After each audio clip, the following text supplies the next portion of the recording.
Straight to Brussels now. As expected, here is Michel Barnier setting out the EU's plans for a future trade deal with the UK. A few moments ago, we wanted to leave a little bit more time for the directives to be published, and they'll be circulated over the next few minutes. Mr. Barnier, you have the floor. Thank you, Eric, and good morning to one and all. I'm delighted to be here with you in this press room so that we can continue our exchanges.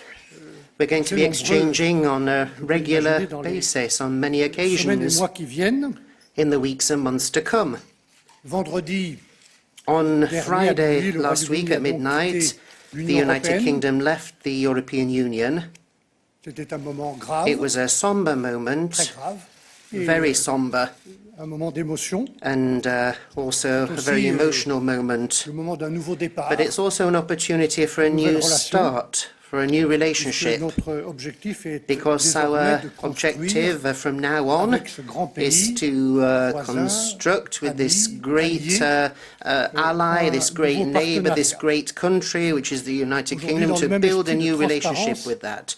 And today, in the same spirit of transparency that we showed, which was the rule during all the negotiations on withdrawal, we are presenting the draft negotiating directives, in other words, the mandate regarding the future relationship. And this document has only just been adopted by the Commission, and you will have it before you in the next few minutes.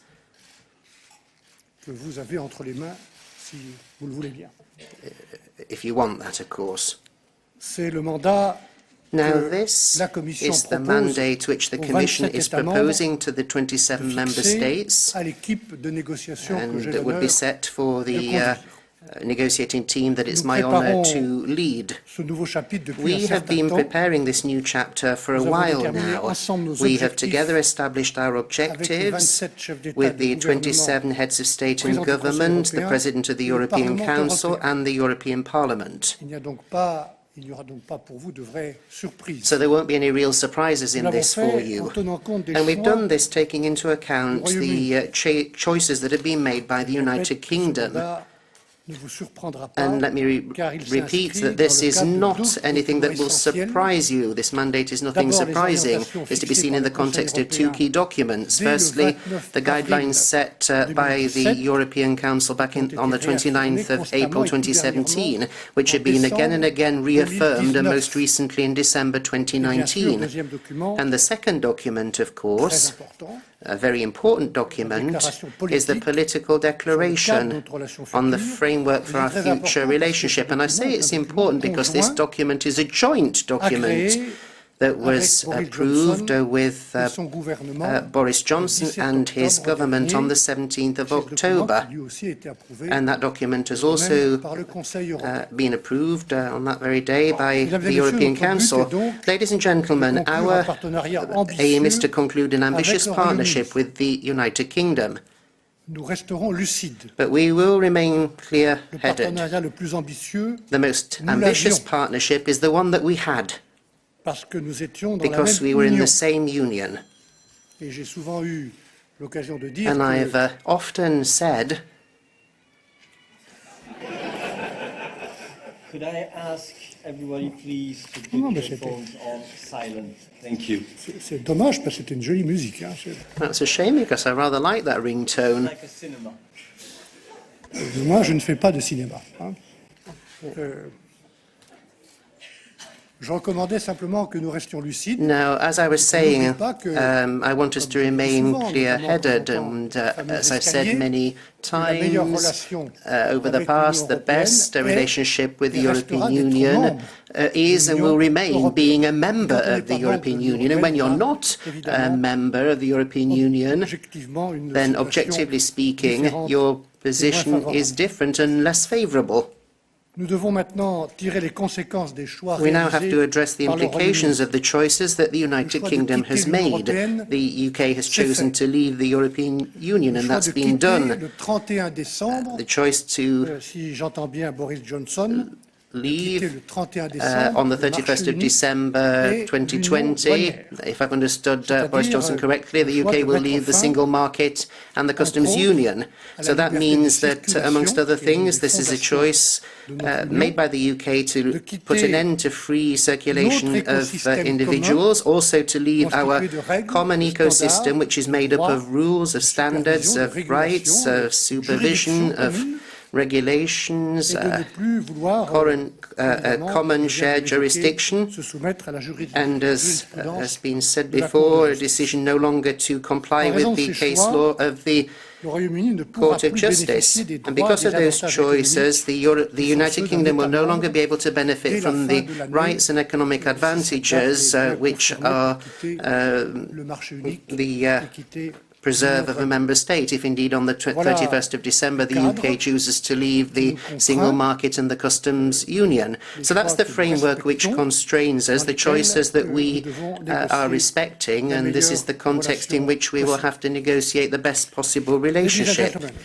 What does this draft negotiation mandate say? Let me briefly present, with the help of this slide, its three main chapters relating to, number one, our economic partnership, number two, our security partnership, number three, the institutional framework of governance of our future partnership.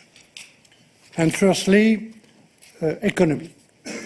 We are ready to offer a highly ambitious trade deal as the central pillar of this partnership, including zero tariffs and zero quotas on all goods entering our single market of 450 million people. An ambitious free trade agreement in services with wide sectoral coverage ranging from business services to telecommunications or environmental services. We are also looking to include digital trade, intellectual property, and access to our respective public procurement markets. We are ready to offer all this, even though we know that there will be strong competition between the UK, our immediate neighbour, and the EU in the future. Competition is normal. Competition is normal. But because of our geographical proximity and economic interdependence, our draft mandate also makes clear that this exceptional offer is conditional on at least two things. First, we need to make sure competition is and remains open and fair. We have already agreed with Prime Minister Johnson that our future partnership will prevent, and I quote, unfair competitive advantages. We must now agree on specific and effective guarantees to ensure a level playing field over the long term. That means mechanism to uphold the high standards we have on social, environmental, climate, tax and state aid matters today and in their future developments. Second, our free trade agreement must include an agreement on fisheries. This agreement should provide for continued reciprocal access to markets and to waters with stable quota shares. If we can agree on this, as well as on robust commitments toward the level playing field and the necessary enforcement mechanism, we will achieve a very ambitious, free and fair trade agreement. Ladies and gentlemen, it is important, however, to understand that even if we do achieve such a best-in-class free trade agreement, It will not be business as usual. We will have two separate markets instead of one single market. Rules of origin and customs formalities will apply between the UK and the EU. Access to the EU market will be subject to certification and market authorization and supervision activities. There will be no harmonization or mutual recognition of rules. This means, for example, that UK financial services suppliers will no longer have the passporting rights they used to enjoy under Union legislation. All imports of goods or services supplied in the EU will need to comply with the EU rules, be it on safety, health, or other standards protecting our public policy objectives. As a result, goods entering the Union will, for example, be subject to regulatory checks. Ladies and gentlemen, these are the automatic, and if I may say, mechanical consequences of the UK's choices. And businesses must adapt now to this new reality. Of course, where our rules converge, either because the UK chooses to match our standards or, for example, where activities are subject to international regulations that we share, it will be easier for businesses to exchange between both sides of the channel. And as President Ursula von der Leyen said in London last month, the more we'll have common standards, the higher quality access the EU will be able to offer to its markets. But this will be up to the UK to decide. Will it continue to adhere to Europe's societal and regulatory model in the future, or will it seek to diverge? The UK's answer to this question, a key question, will be fundamental for the level of ambition of our future relationship. And the UK must know this. Ladies and gentlemen, we also want our economic partnership to cover many other areas, such as the mobility of people or transport. We will also consider how the UK could continue to participate in EU programs such as Horizon Europe or Erasmus. For this, the EU will first needs clarity on its own multi-annual financial framework beyond 2020. Finally, the EU will consider whether our economic partnership will be accompanied by equivalences of financial services or adequacy of the UK data protection regime. These will be unilateral decisions of the EU. They are no part of the draft mandate. However, they are relevant for the overall future relationship and need to be considered in that light. We will start the assessment work on these areas immediately. J'en viens maintenant au deuxième grand chapitre to the second large chapter that you see on the slide of our future partnership, which obviously is important, and it's that of security. I'd like to start by expressing once again European solidarity in the light of the attacks that took place in London over the weekend, and we'd also like to express our solidarity towards the British authorities. That sort of solidarity is not something that is a bargaining chip. Terrorism, we know, is a terrible threat in the world, all around us, and at the very heart of our societies. Combating terrorism and organised crime, or cybercrime requires close cooperation between our European Union and the United Kingdom in the medium and long term. Close cooperation is also necessary in the face of threats to our external security coming from groups seeking to destabilize our democracies. In the light of these challenges, we should be able to rely on each other, as is the case at the moment. That is why in this mandate we are proposing that we work closely with the United Kingdom to guarantee security both internally and externally of our compatriots. As far as possible, we would like to set up a framework to allow for the exchange of data and also for police and judicial cooperation on criminal matters. As set out in the political declaration, we need to strike a balance between rights and obligations. That's something that Ursula von der Leyen reminded us of a few moments ago, and we also need to strike a balance with agreements that we have with other third countries. Here I'm thinking particularly of countries which are not members of the Union, but which are part of the Schengen area and which accept free movement of people. With us for years, they have been building this unique security area. Any future cooperation with the United Kingdom on internal security, we believe, should respect three conditions.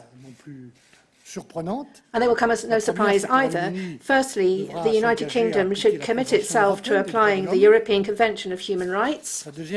Secondly, the British government should set up adequate standards for data protection. This is an essential concern for the Europeans, and this is something that the European Parliament is paying a great deal of attention to and will do in the future. Thirdly, any cooperation should be subject to an effective dispute settlement mechanism, where a partnership is based on concepts derived from European law. Obviously, the European Court of Justice should be able to continue its role in full. We are also seeking a sustainable cooperation on foreign policy, security and defence. This is something that we are working on and will be working with the High Representative, Josep Borrell.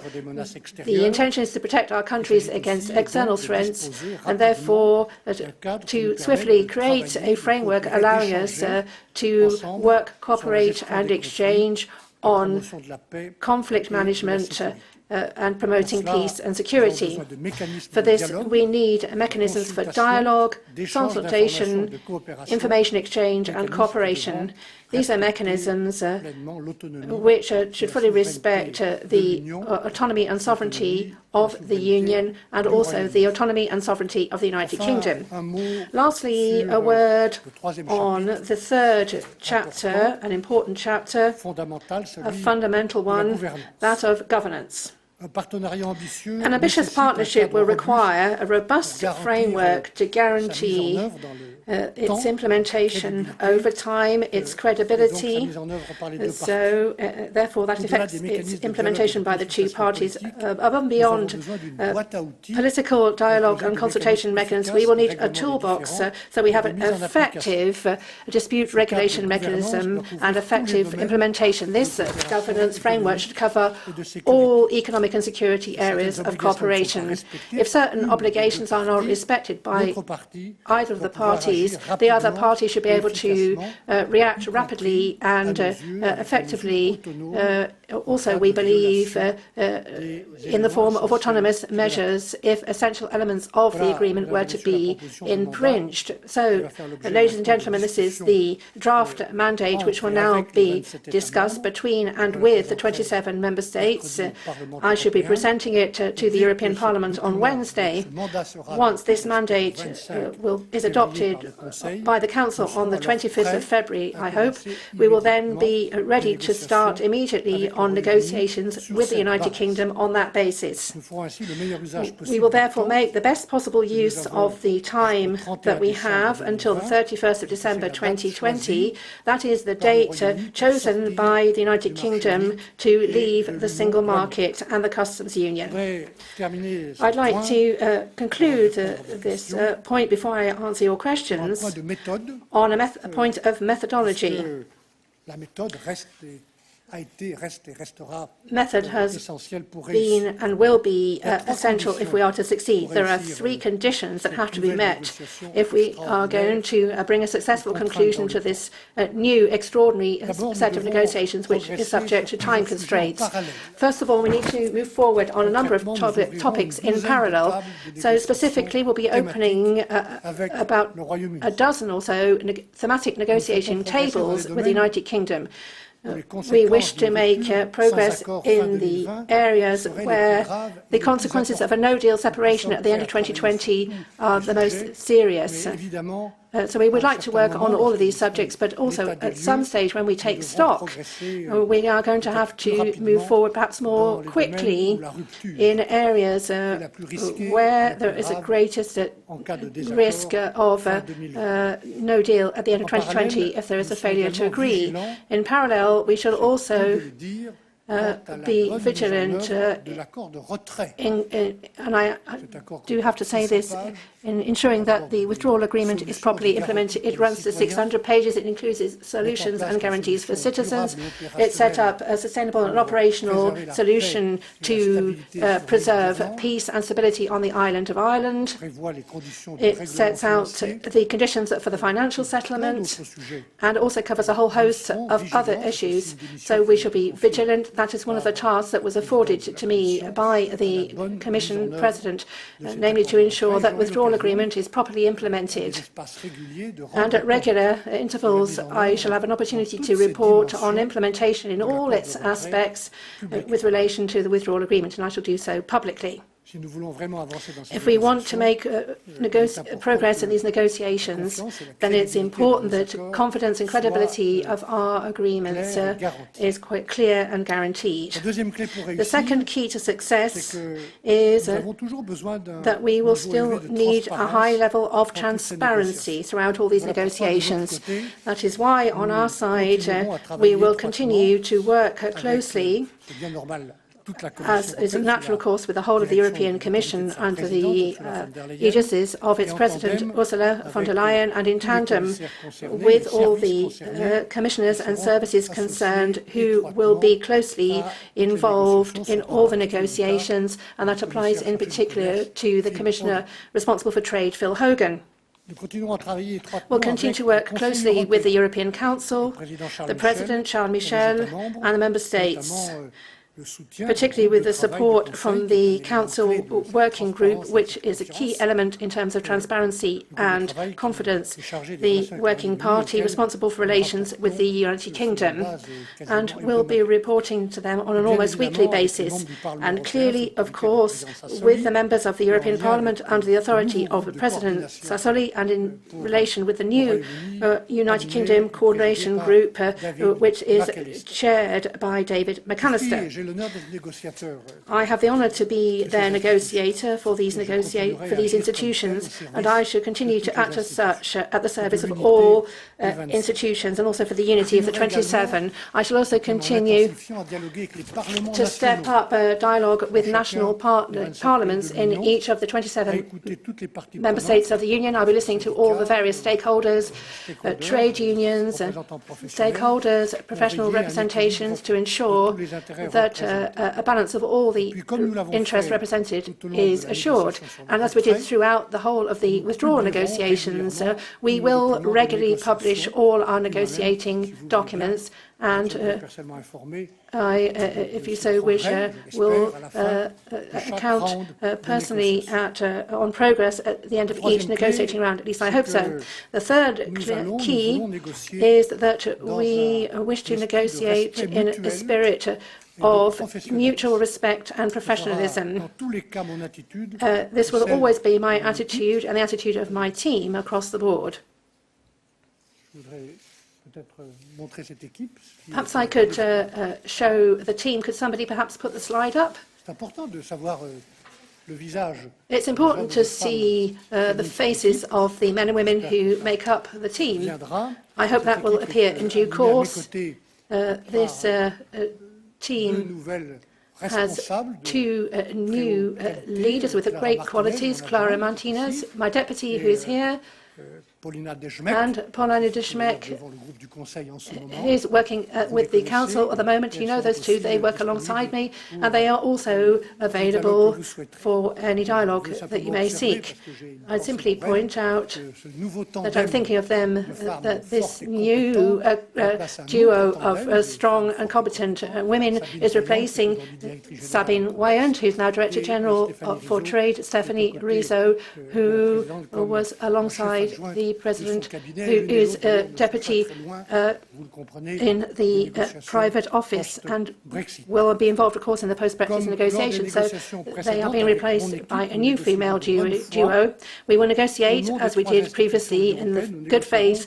On the behalf of the three institutions, we will negotiate to defend and promote the Union's interests, the interests of its member states, its citizens, its businesses, its researchers, whilst trying to come up with solutions which take account, as I've always done, of British choices.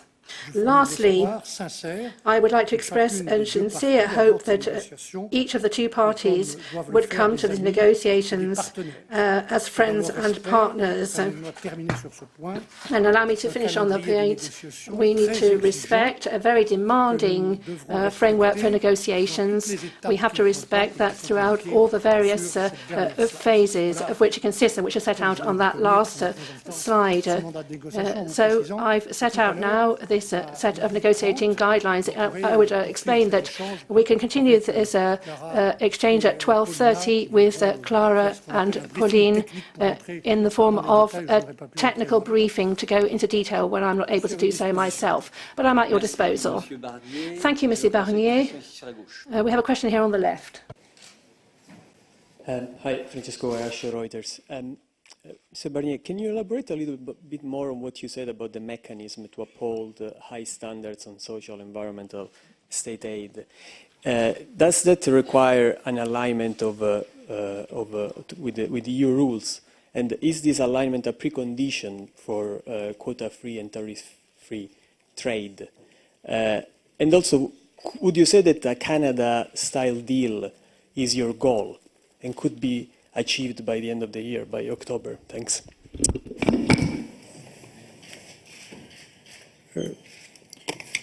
Je vais répondre en inversant vos deux points parce que I will answer those couple of points. We need to obviously think about the arrangements here. I think if there's enough will, enough reason on both sides, I think that on an exceptional basis, because this has never been done and it's a real challenge to do this in such a short space of time, 11 months, to come up with a trade agreement which is like the ones that we've signed with Canada or with South Korea or with Japan. These are what we call FTAs. Each of these FTAs is made up of rights and obligations and is worded in its own particular way and arrived at in its own particular context, depending on the countries that you negotiate with. The one with South Korea, the South Korean FTA, is not the same in every detail as the Canadian FTA. So my answer is yes, that's the objective. Where there's a will, there's a way, and we have the will to find that way, but we are constrained by the decision, if it's confirmed, the decision of Boris Johnson to leave the single market and the customs union at the end of this year.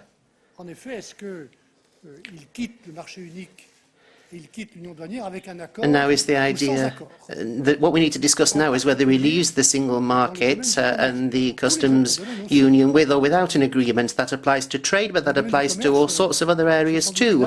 In the area of trade, there's fishing, and in other areas there is the security. There is a risk of the most serious cliff edge separation without a deal. So we do need to pay particular attention to that part of the negotiation. Now, you were talking about the Canada model. I'd mentioned the other FTA models. when you take into account, as we do, the British red lines, then you end up with a particular method of economic cooperation, and there might be others that were available if we had a higher level of ambition.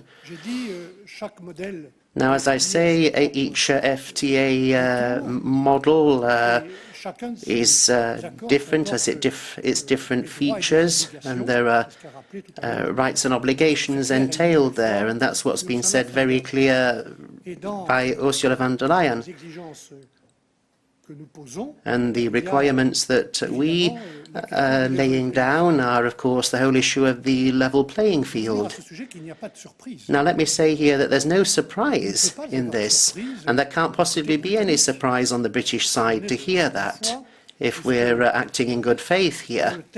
I say that because in the text of the political declaration, perhaps I could invite you to have a look at it again.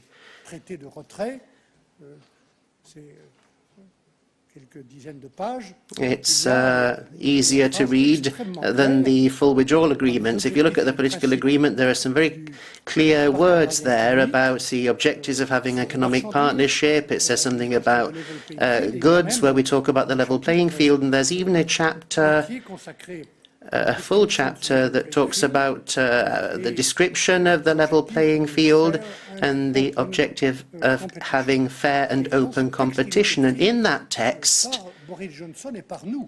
Boris Johnson and we in the Union and Boris Johnson, we both say that we are keen to avoid any distortion of competition and any unfair competitive advantages.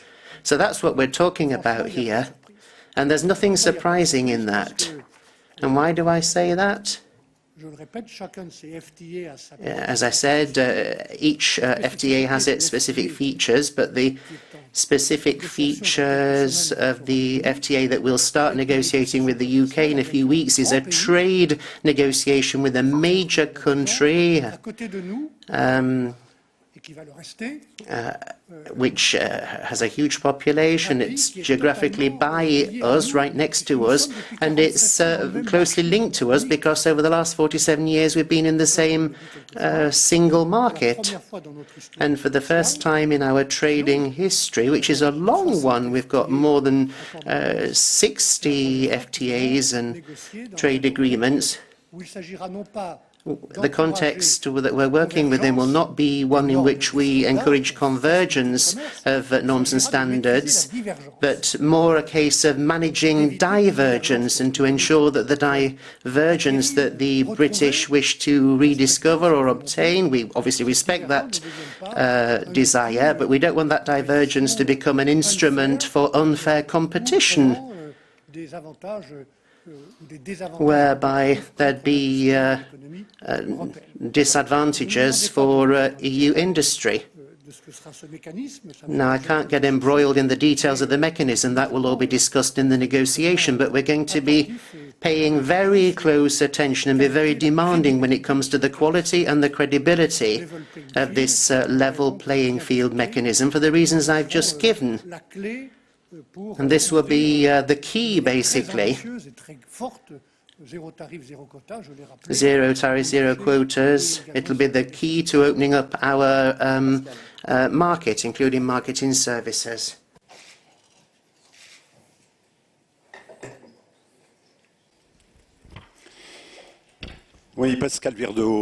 Pascal Virdeau from France 3. Good morning, Mr. Barnier. In a recent interview, Tony Blair asked his government to provide some more clarity with respect to their objectives, and he particularly claimed that the theoretical right to diverge is different from the practical decision to diverge. He added that there may be areas for the United Kingdom where divergence could be beneficial. Question: are there areas where divergence could be beneficial also for the European Union? Yeah, I've read Tony Blair's interview. I always listen to him with a great deal of respect and attention. In fact, regularly I listen to all the former UK Prime Ministers and obviously the current UK Prime Minister.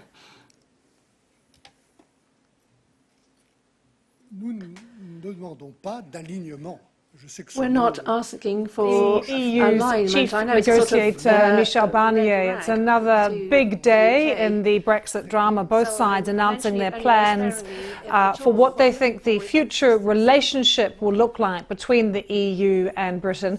And Mr. Barnier has just said that the bloc is prepared to offer what he called a highly ambitious free trade agreement. He said there would be zero tariffs and quotas on goods entering the EU market. He said this was an exceptional offer and made the point, though, that it was conditional on both sides agreeing a deal on fishing and guarantees and on keeping competition fair on issues such as social and environmental regulations and state aid. We'll be hearing from the British Prime Minister Boris Johnson shortly.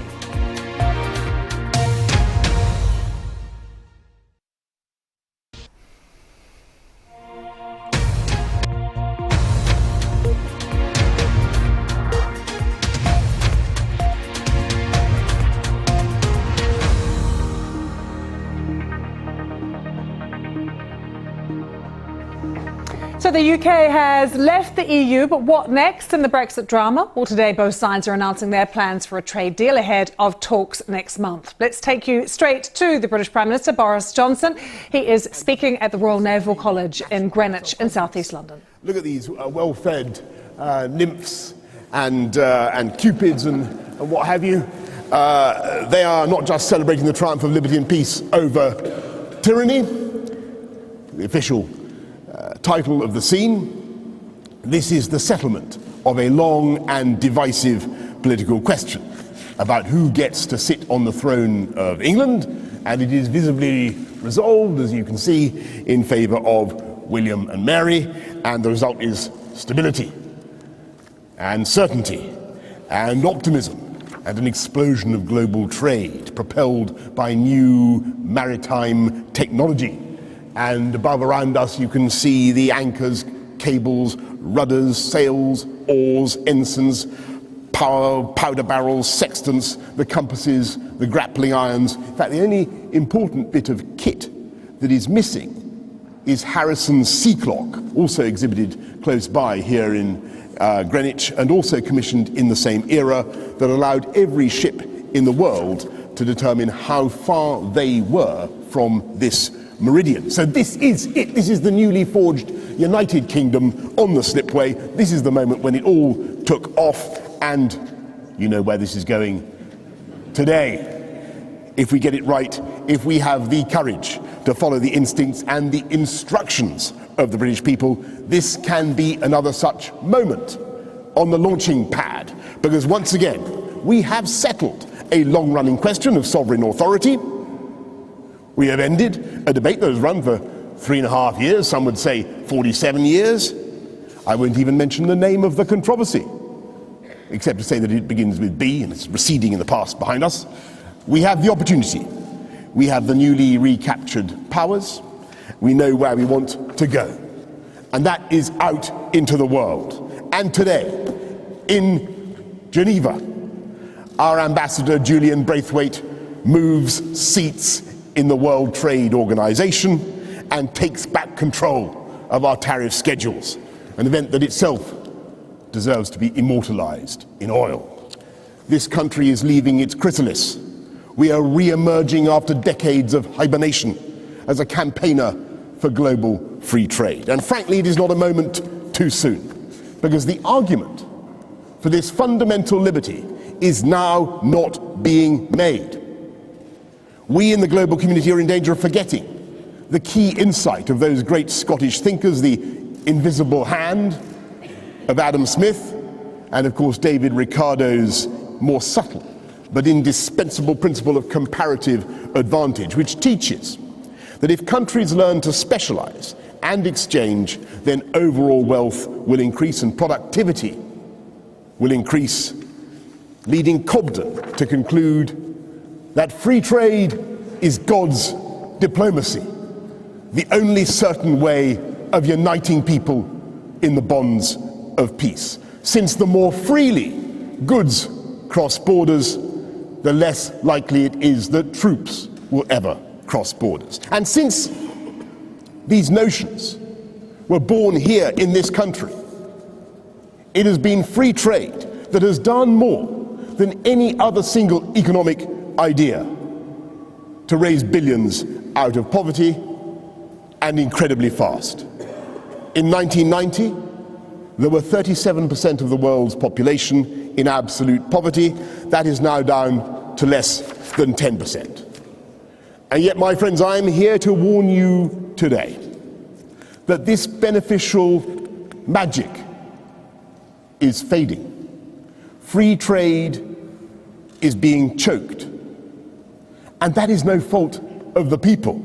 That's no fault of individual consumers. I'm afraid it is the politicians who are failing to lead. The mercantilists are everywhere. The protectionists are gaining ground.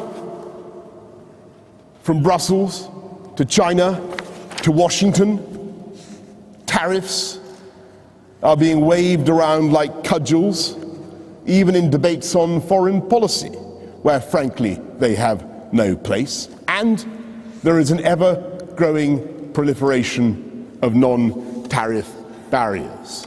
And the resulting tensions are letting the air out of the tires of the world economy. World trade volumes are lagging behind global growth. Trade used to grow at roughly double global GDP, 1987 to 2007. Now it barely keeps pace. And global growth is itself anemic.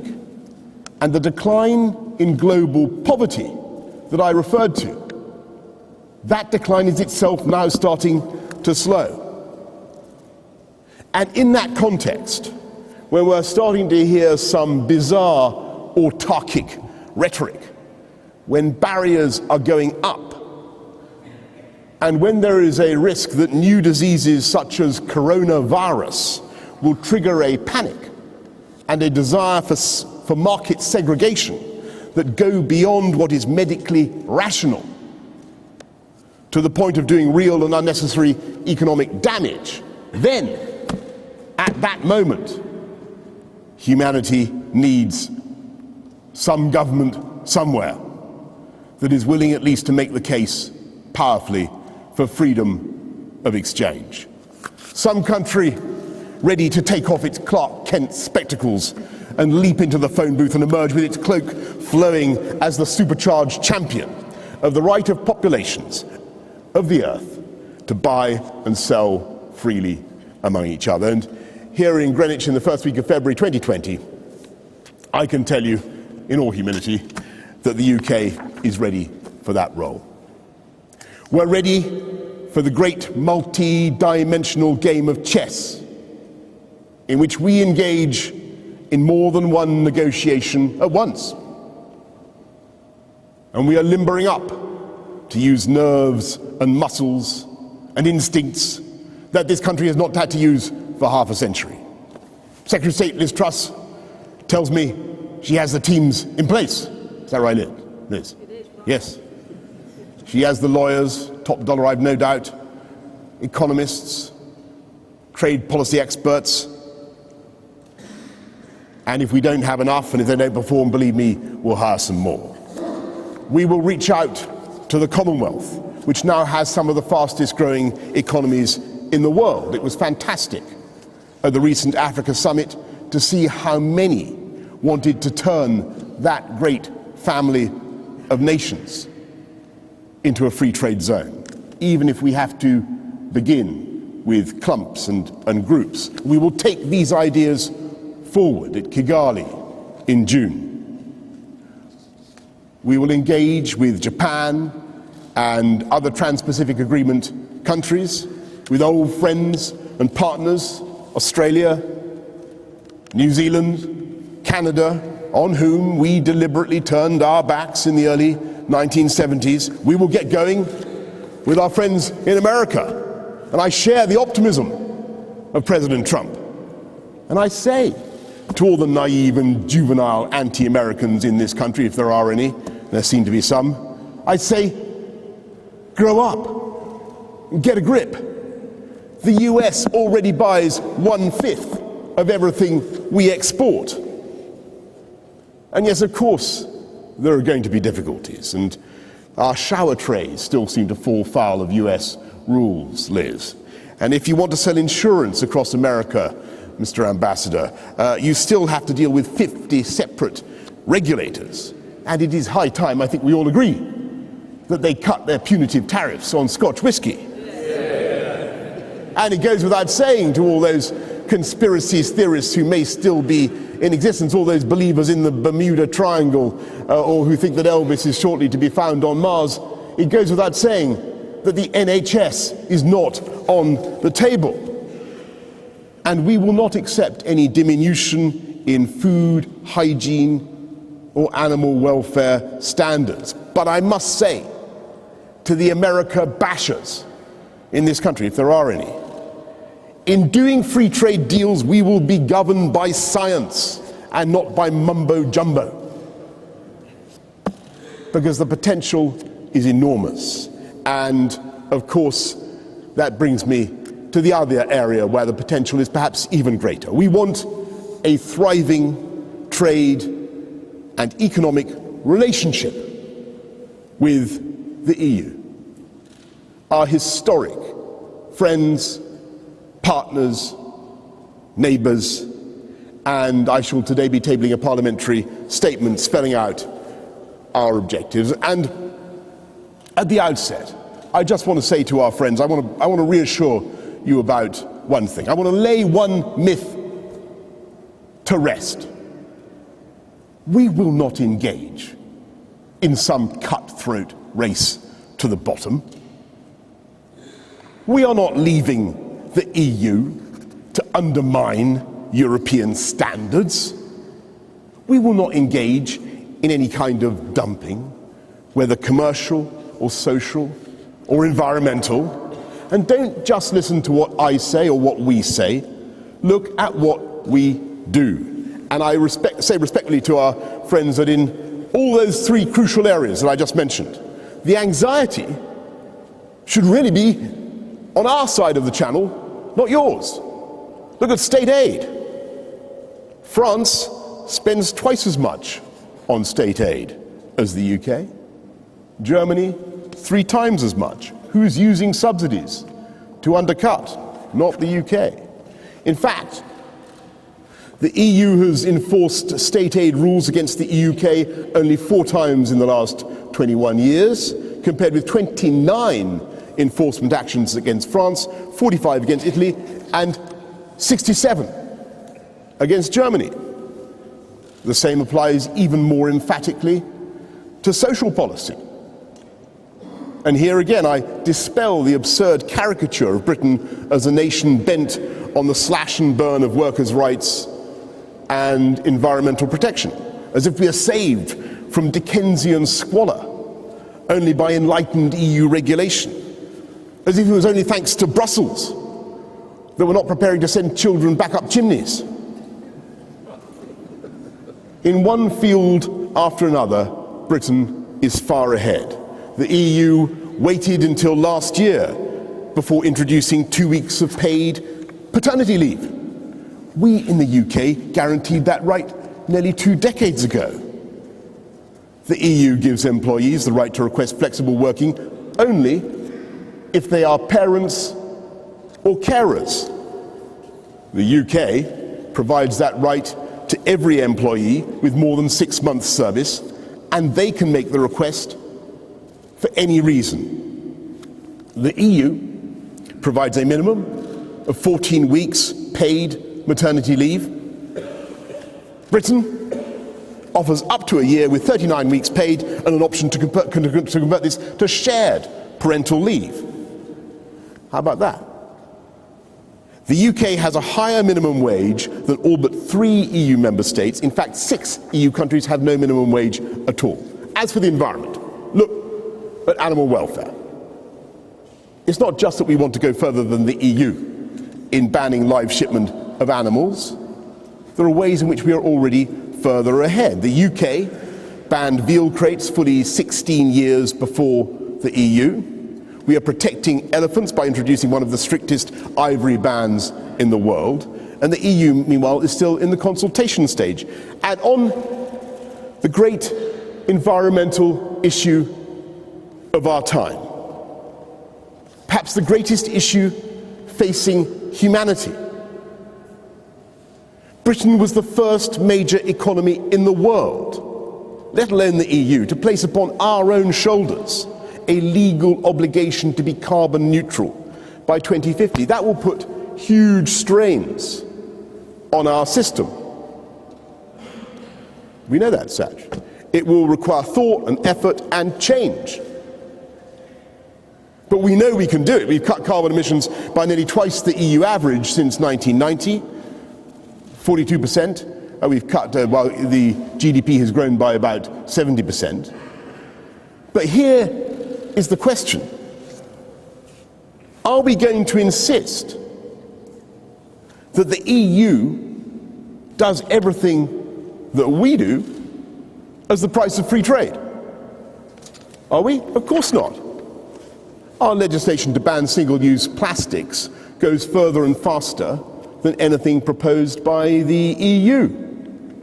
Does that mean we will refuse to accept a zero-tariff, zero-quota deal with the EU unless the EU agrees to match us every step of the way?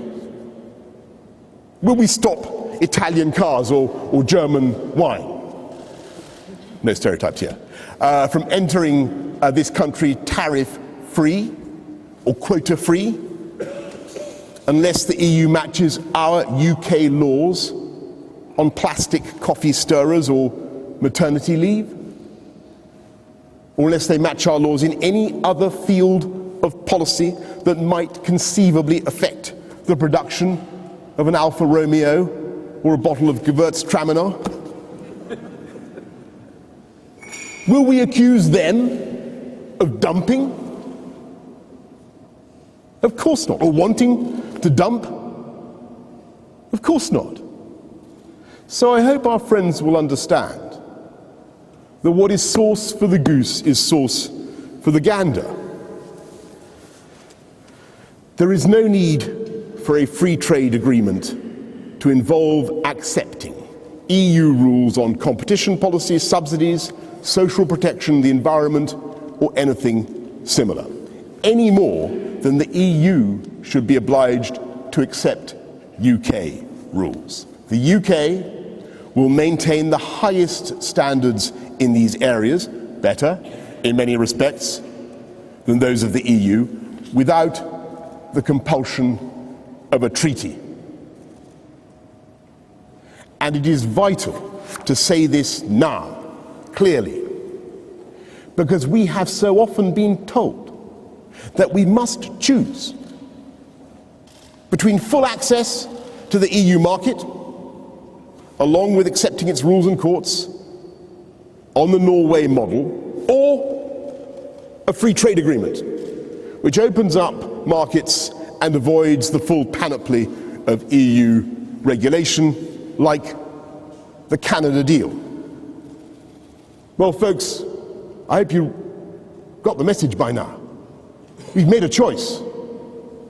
We want a comprehensive free trade agreement similar to Canada's. But in the unlikely event that we do not succeed, then our trade will have to be based on our existing withdrawal agreement with the EU. And let's be clear, the choice is emphatically not deal or no deal. We have a deal. We've done it. And it did indeed turn out, as I correctly prophesied, to be oven ready. The question is whether we agree a trading relationship with the EU comparable to Canada's or more like Australia's. And I have no doubt that in either case, the UK will prosper mightily. And of course, our new relationship with our closest neighbours will range far beyond trade. We will seek a pragmatic agreement on security, on protecting our citizens without trespassing, on the autonomy of our respective legal systems. I hope that we can reach an agreement on aviation, allowing cheap flights to continue. We are ready to consider an agreement on fisheries. But it must reflect the fact that the UK will be an independent coastal state at the end of this year, 2020, controlling our own waters, and under such an agreement there will be annual negotiations with the EU using the latest scientific data, ensuring that British fishing grounds are first and foremost for British boats. And in this and in all these other areas, I see the need for warmth. We'll get that. For warmth, we'll deliver that. For cooperation, for friendship, for exchange, for all the va-et-vient that has come to be so important for our academics, for our students, for our businesses. But I see no need to bind ourselves to an agreement with the EU. We will restore full sovereign control over our borders and immigration, competition, subsidy rules, procurement, data protection. And while we will always cooperate with our European friends in foreign and defence policy, whenever our interests converge, as they often, if not always, will, this will not, in my view, necessarily require any new treaty or new institutions, because we will not need them, for the simple reason that the UK is not a European power by treaty or by law, but by irrevocable facts of history and geography and language and culture and instinct and sentiment. And in setting in train the biggest review of foreign and defence and security policies that since the Cold War, which is designed to seize the opportunities that lie ahead and make sure that we play our part in addressing the world's problems, I know that we will do it in cooperation with our European friends. And I say to our European friends, many of whom I'm delighted to say, representatives of whom I'm delighted to say I see in this room, we are here as ever, as we have been for decades, for centuries, to support and to help, as we've done over the last 100 years or more. And the reason I stress this need for full legal autonomy, the reason we do not seek membership or part membership of the customs union or alignment of any kind, is at least partly that I want this country to be an independent actor and catalyst for free trade, as I have said, across the world. I was there when they negotiated the Uruguay round. I saw it completed in Geneva when they gavelled it out, and it was one of those events that people hardly reported, but it was a fantastically important event in the life of the world. And it was a critical moment, in my view, that helped to lead to almost 2 decades of global growth and confidence. And then in 2008, we saw the abject failure of the Doha round. And though there were many culprits, there can be no doubt that both the EU and the US bear a heavy share of the blame for their refusal to compromise on farm subsidies. And of course, while we were in, the voice of the UK, though important, was muffled. And as we come out, I don't wish to exaggerate our influence or our potential influence, but then nor would I minimize the eagerness of our friends around the world to hear once again our independent voice in free trade negotiations. And our objective is to get things started again, not just because it's the right thing for the world, but of course because it's right for Britain, and because this people's government believes that the whole country will benefit, and it will help our national programme to unite and to level up and to bring together our whole United Kingdom, and by expanding our trading relationships to improve the productivity of the entire nation. And by expanding infrastructure, education and technology, you know that our programme is to bring this country together. Combine that with greater free trade, and of course I hope that you will see us exporting more fantastic ships built on the Clyde, more wonderful bone china pottery from Northern Ireland, beef from Wales. The opportunities, as I say, are extraordinary. It is an incredible fact that we still sell not one single hamburger's worth of beef to the United States, not one kebab's worth of land. And as I speak, the people of the United States are still rubbing along, surviving without an ounce of Scottish haggis, which they continue to ban, Mr. Ambassador. In fact, I don't know how they manage Burns Night. I'm glad to say that the Chinese, on the other hand, last year signed the first agreement to take British beef after a 20-year ban. There's still no lamb, not a joint, not a chop, not a frozen moussaka, even though we have, of course, the best lamb in the world. And don't tell me that the issue is distance from China. Let me ask a question, see if you've been paying attention to this speech. New Zealanders sell huge and growing quantities of lamb to China, as indeed they do to America. Well, let me tell you, let me ask you, which is closer to Beijing, Wales or New Zealand? Does anybody know? Wales is, of course, the correct answer. There is no reason why we cannot do much, much better. And I'm deeply proud, of course, of I don't want to do down this country's incredible exporting spirit. We do extraordinary things, as I never tire of telling you.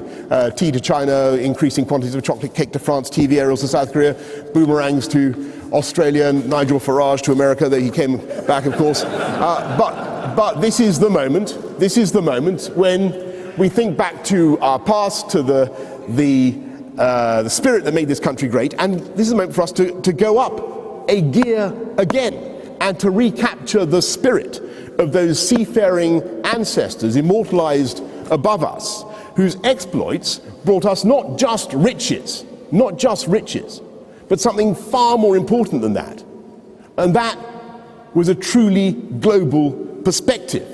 So that is our ambition. So there you go. There lies the port, the vessel puffs her sail, the wind sits in the mast, to mix my poets up a bit. We are embarked now on a great voyage. A project that no one thought in the international community that this country would have the guts to undertake. But if we are brave, and if we truly commit to the logic of our mission, open, outward-looking, generous, welcoming, engaged with the world, championing global free trade now when global free trade needs a champion, I believe that we can make a huge success of this venture for Britain, for our European friends, and for the world. Thank you all very much for coming along this morning. And thank you. Thank you all very much. Thank you. Don't worry. I've got to take some questions. Thank you. You're not obliged to stand up, folks. Thank you so much. Thank you. Thank you very much. Thank you all very much for coming. I want to say something quickly, if I can now, about the events in Streatham last night.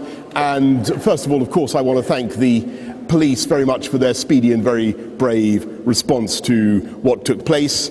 And I think the question that everybody has about the individual concerned is, what was he doing out on automatic early release, and why was there no system of scrutiny, no parole system to check whether he was really a suitable candidate for automatic early release, and that is a very complex legal question. And as you know, we're bringing forward legislation to stop the system of automatic early release, but the difficulty is how to apply that. I see the AG in the front row, how to apply that retrospectively to the cohort of people who currently qualify. We do think it's time to take action to ensure that people, irrespective of the law that we're bringing in, people in the current stream do not qualify automatically for early release. Terrorist people convicted of terrorist act offences, and you will be hearing shortly from the Justice Secretary, from Robert Buckland, about what proposals we intend to bring forward. But I hope people understand that the anomaly we need to clear up is the process by which some people are still coming out under automatic early release without any kind of scrutiny or parole system. I'm now going to go to the media and happy to take questions. I'm going to start with, is Beth Rigby here from Sky? I'm here. Thank you, Prime Minister. Just firstly, on the terrorist attack, can you reassure the public that people coming out of our prisons are not more dangerous than they are going in after this atrocious attack? And just on Brexit, you said in the election that there was absolutely zero chance that the UK would leave the EU with no deal. Now you seem to be talking up no deal as an Australian-style arrangement if the EU insists the UK aligns with their rules. Can you level with the public that the deal, that the chance of absolutely zero chance of no deal is rapidly moving to being a real option? Thank you. Thanks. Well, Beth, on the issue of what happens to terrorist convicts or people convicted of terrorist offences in prison, I have to say, concerned about the way we handle them. It is very, very difficult. We have an issue about, if you have about 200 or so inside, the question is, how do you detain them? Do you detain them as en bloc, as it were, in one group, and try to keep them together, because that avoids them, as it were, infecting or passing the virus of their beliefs to others in jails, or do you disperse them and try to stop them reinfecting each other? And that's a very, very difficult problem. And Beth, I'm going to level with you. I think looking at the problems we have with re-educating and reclaiming and rehabilitating people who succumb to Islamism, it's very, very hard and very tough. And it can happen, but the instances of success are really very few. And we need to be frank about that. And we need to think about how we handle that in our criminal justice system.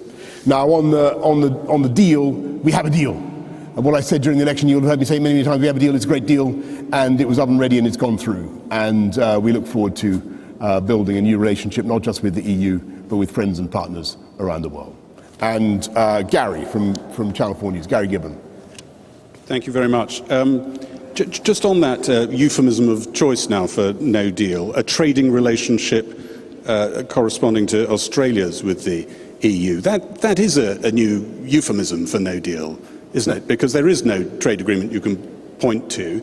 And wouldn't you require an awful lot of infrastructure by the end of this year if we were to end up in that sort of place? And can I just put to you one quote from Michel Barnier this morning, who said, "You can't possibly be surprised by the requirements that the EU is wanting to put on Britain if we get to a Canada-style trade agreement. It's all in the political declaration, robust commitments because of geographical proximity. We're not Canada. You always knew you were going to get that, didn't you? You're not really surprised. You're not saying the goalposts have moved, are you?"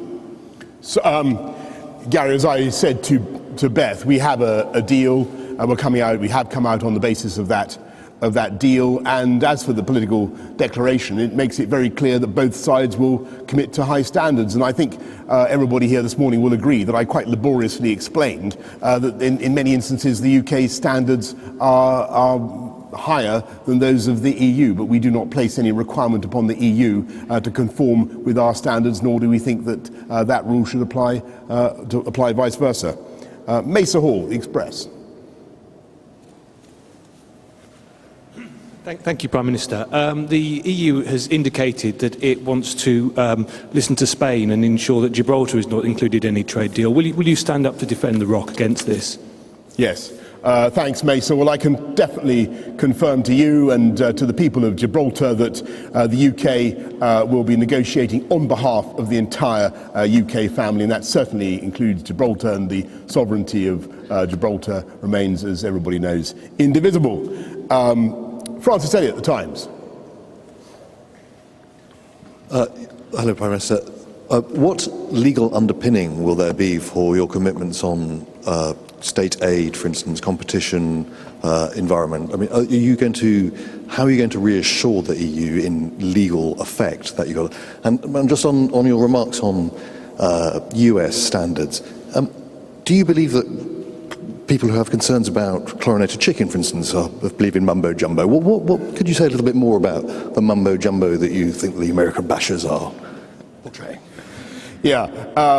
On the legal underpinnings, perhaps the best thing I can do is direct you to the WMS that's being laid very shortly, the written ministerial statement. But I think I've given a pretty clear account of what we want. We want a Canada-style deal. There are ways in which Canada and the EU can look at issues that arise as between them over state aids or whatever or the environment or the other issues that you mentioned.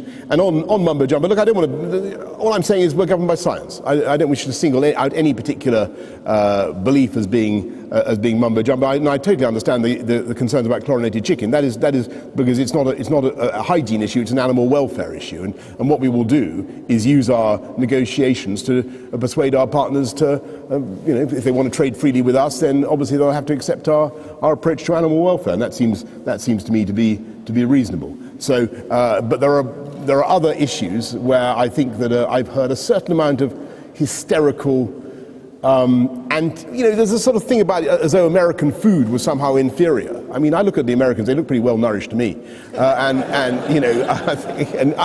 don't hear any of these people. I don't hear any people any of these critics of American food coming back from the United States and complaining.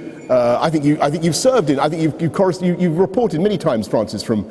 I don't hear people complaining about the quality of the food they were offered in the United States. So let's just be a little. Let's take some of the paranoia out of this argument. Tom Newton-Dunn from The Sun.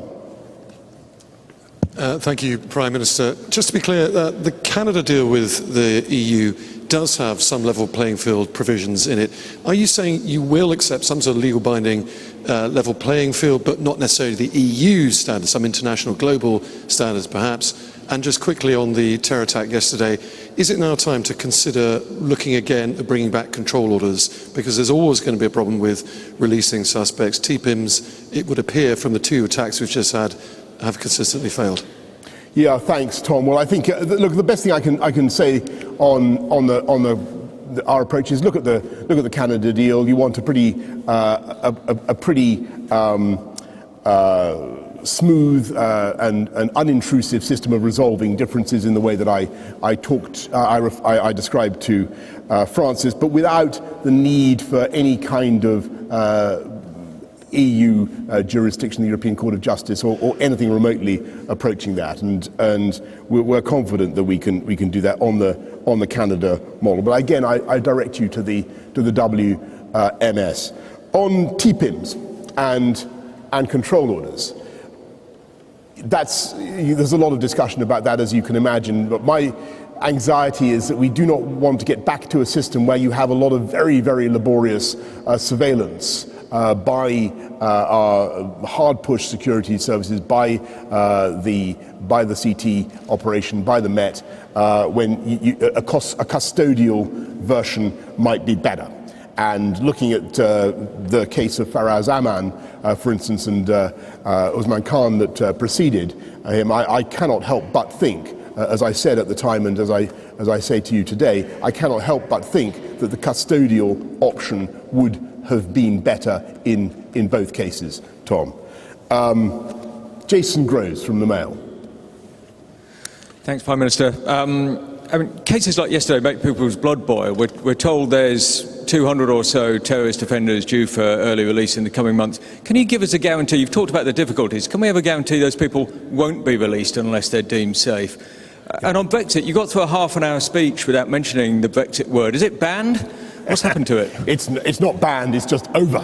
It's happened. It is receding. It is like the glorious revolution that preceded the events chronicled above. It's gone. It is, as they say, I won't say it's like the Big Bang or the Norman Conquest, but it's receding behind us in history, and that's the approach we should take to it. And on Jason, on your point about a guarantee, wait to see what Robert at Buckland has to say later on. What we want to do is to make sure that people convicted of terrorist act offences are not let out without some process of parole or scrutiny by real experts in the matter, cynical, hardened people who can look into their eyes and really think whether or not these people, again, pose a danger to the public. And I think that's a reasonable thing to require. The law as it stands at the moment demands automatic release, unscrutinised release, and that, I think, and most members of the public would agree, is not the right way, forward. Any other questions? A forest of hands. Okay, I'll take 5 more, and then we'll knock it on the head. Laura Koonsberg. Thank you very much, Prime Minister. You keep saying that you have a deal, but the deal that you did was the divorce deal. You do not yet have a long-term deal with the EU. If it is a choice between no comprehensive deal or sticking to EU rules, you've suggested you would rather have no comprehensive deal.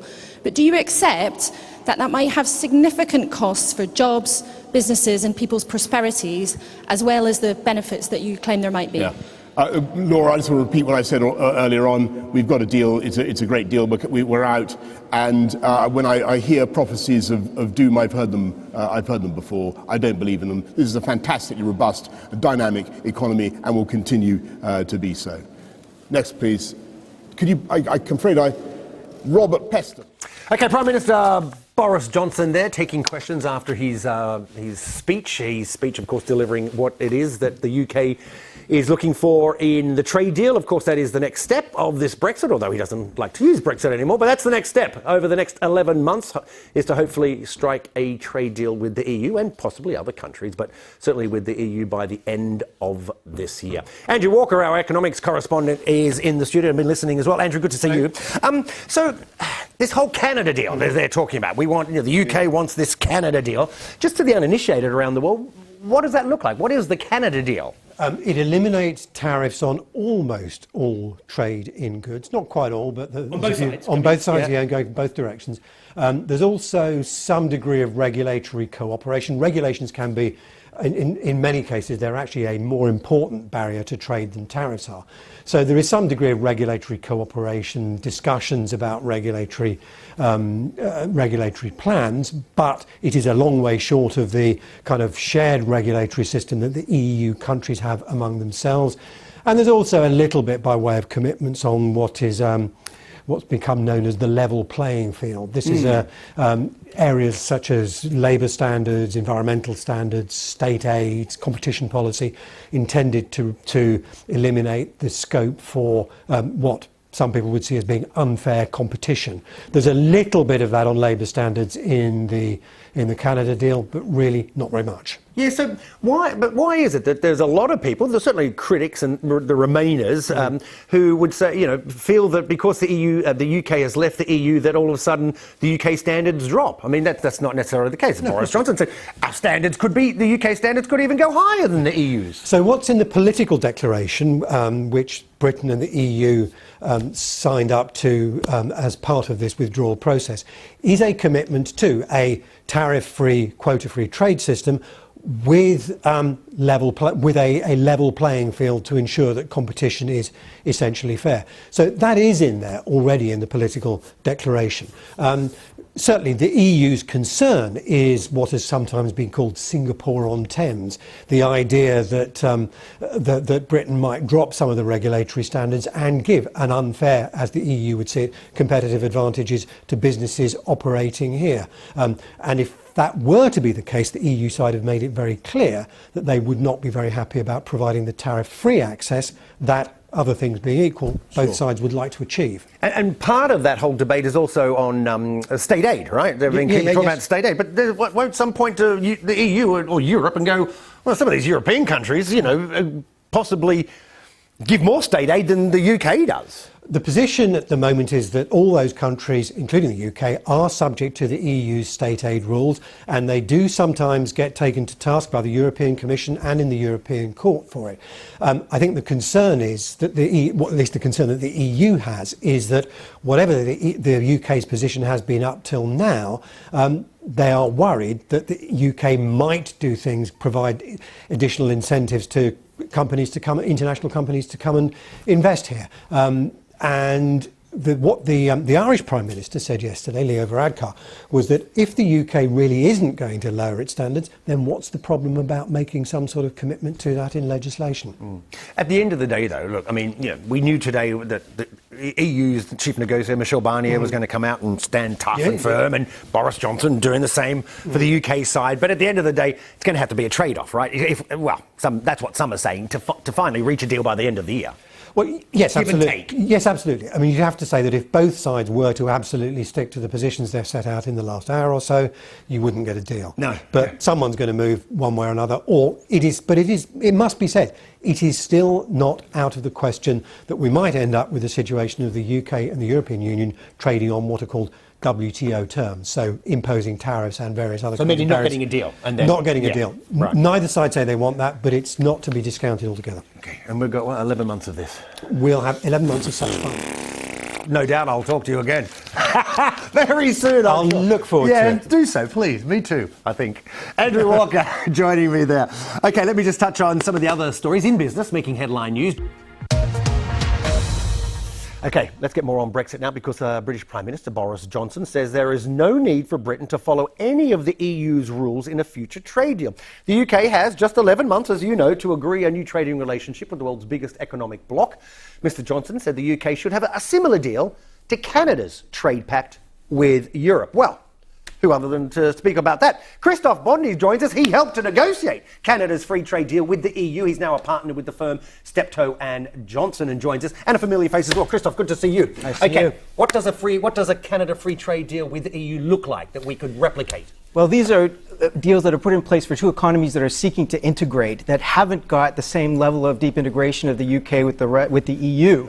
And so that's the difference between the Canada doing that with the EU and the UK doing that with the EU, because the UK's industry and manufacturing have been deeply integrated with the rest of the EU for the past 45 years. So doesn't that help it make it easier?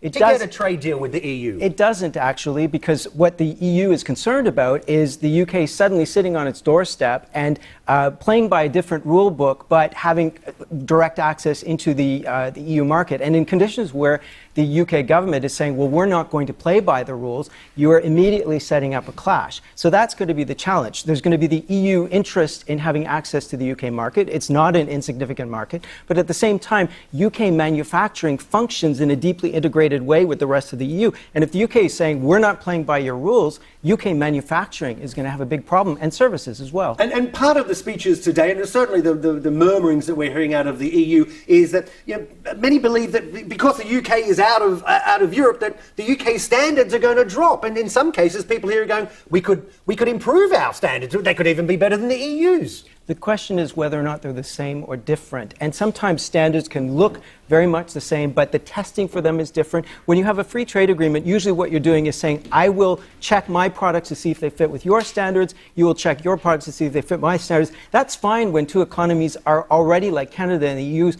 were not very integrated. But when the UK's manufacturing capacity sector was deeply integrated, and all of a sudden there's going to be those kinds of checks in addition to tariff barriers, in addition to verifications at the border, that's when it starts to bite. And what companies have been saying is that every delay to our just-in-time delivery costs us literally hundreds of thousands of pounds a day. So that's the situation that the UK is facing. Of course, at the early days of these kinds of negotiations, there's going to be posturing. There's going to be, well, we're not going to do. And certainly the Prime Minister is pandering to a very nationalist base right now. So one can expect this kind of language from him. What happens over the course of the year is a different thing. Yeah. Yes or no? A deal by the end of the year? I think it's going to be very difficult. Christoph, always a pleasure. Thank you, my friend. Thanks for joining us. That's it. Plenty more coming up. Stay there. It's okay. We don't have to go. We're not kicking her out just yet. Plenty more coming up on my show in an hour and 45 minutes. In the meantime, follow me on Twitter. Tweet me. I'll tweet you back. You can get me at BBC Aaron. That's it with the biz. 11 months. We've got 11 months of this. And no one saying today that they're confident of a deal. Thanks, Aaron. See you later. Now the UK has left the EU. They have, of course, to agree a trade deal. Talks begin next month. But is there common ground, or will a British insistence on going its own way throw up too many obstacles? In the last few hours, we've heard from the UK Prime Minister Boris Johnson. But first, let's hear from the bloc's chief negotiator, Michel Barnier, who says the EU is ready to offer a highly ambitious free trade deal if competition is fair. We need to make sure competition is and remains open and fair. We have already agreed with Prime Minister Johnson that our future partnership will prevent, and I quote, unfair competitive advantages. We must now agree on specific and effective guarantees to ensure a level playing field over the long term.